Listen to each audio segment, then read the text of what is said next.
Good morning, good afternoon, good evening, YouTube, and my fellow Gunboys. Welcome to a special edition episode of GNN, as we have been given special preview access to a new mobile suit arriving on the Gundam Battle Operation 2 landscape. But before we begin, I'd like to shout out and express my thanks to Bandai Namco of America for allowing us to come back and check out this upcoming mobile suit banner. So without further ado, the RX-78AL Atlas Gundam for Mobile Suit Gundam Thunderbolt is coming to GBO2. Just as a disclaimer, the opinions and perspectives of the Gundam Atlas are based on information from an early in-development build of the mobile suit and may change from the time that it's released. So without further ado, let's get into the details. The Atlas Gundam comes in as a 600 cost general ground-only prototype mobile suit that was developed by the Earth Federation for data gathering and features aquatic properties based on technology from Zeonic amphibious mobile suits. This is also a very unique mobile suit, as it also features the sub-legs feature that allows the suit to enter a flight mode and engage targets in flight.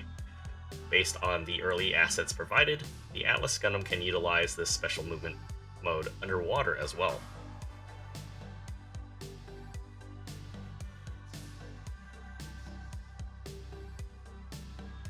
The main primary weapon for the Atlas Gundam is its unique railgun, coming in with a base output of 2600, 3 shots, an effective range of 500 meters, 13-second reload time, and a 5.5 second cooldown between shots.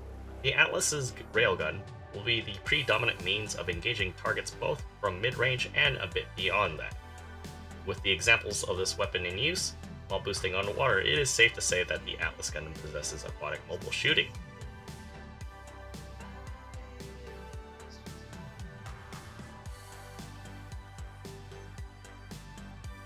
The next weapon on the list is the primary melee for the Atlas Gundam, and that is a unique beam saber that is exclusive to the Atlas Gundam itself.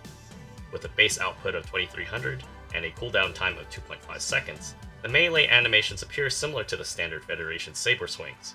However, its downswing is more reminiscent of the action sequence seen in Bandit Flower, and shows the Atlas Gundam utilizing both hands in a downward swing.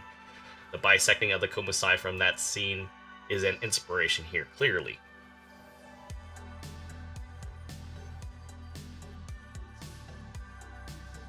Hopping into the sub-weapon category for the Atlas Gundam, we had the Veloce Medusa, a fixed weapon mounted on the outer portions of the Atlas Gundam's blade shield. It comes in with a base output of 200, 1 shot, an effective range of 150 meters, and a 10-second reload. It lends itself to be sort of a shotgun kind of a weapon, but has the additional property to restrict movement by those hit by it. While under the effect of the Veloce Medusa, the enemy mobile suit is also restricted from transforming or transitioning into flight mode.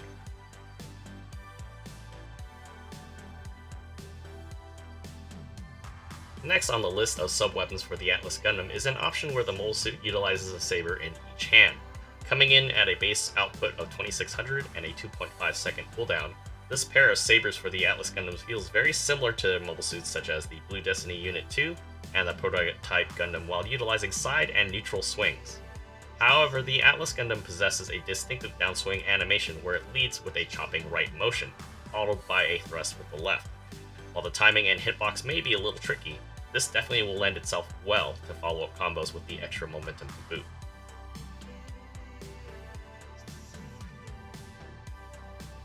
The next sub-weapon on the list is a unique version of the assault rifle and grenade launcher. While similar to its GM Kai Corvette booster brother, this version that is tuned for the Atlas Gundam comes in with a base output of 200, 40 rounds in the mag, an effective range of 250 meters, and a 6-second reload. The AR grenade launcher portion of the Atlas Gundam's AR subweapon comes in at a packing 1000 base power, 3 rounds, an effective range of 300 meters, a 5-second cooldown between shots, and a reload time of 11 seconds. Sadly, there wasn't any media assets provided for the sub-weapon. However, it is safe to assume that if it shares the likeness to that of the GM Kai Corvette booster's main weapon, the rate of fire and properties should be very similar.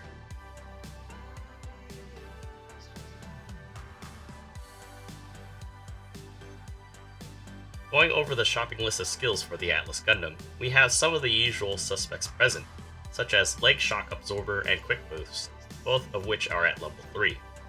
As mentioned earlier in our Railgun segment, it was assumed and now confirmed that the Atlas Gundam has aquatic mobile shooting at level 1.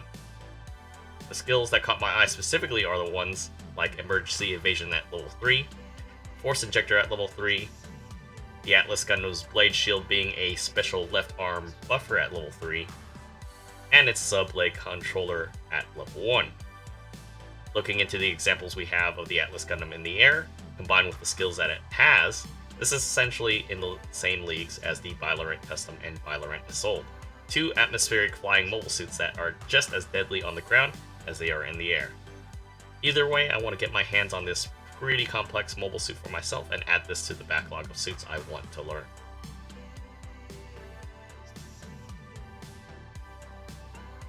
With that said, this concludes our preview of the RX-78AL Atlas Gundam from Gundam Thunderbolt. If you enjoyed and found the video informative, please hit that like and subscribe button. It immensely helps out the channel. Also, make sure that bell notification is selected for all, as you'll be first to know when updates on the channel go live. So take care, and I'll see you all on the next video.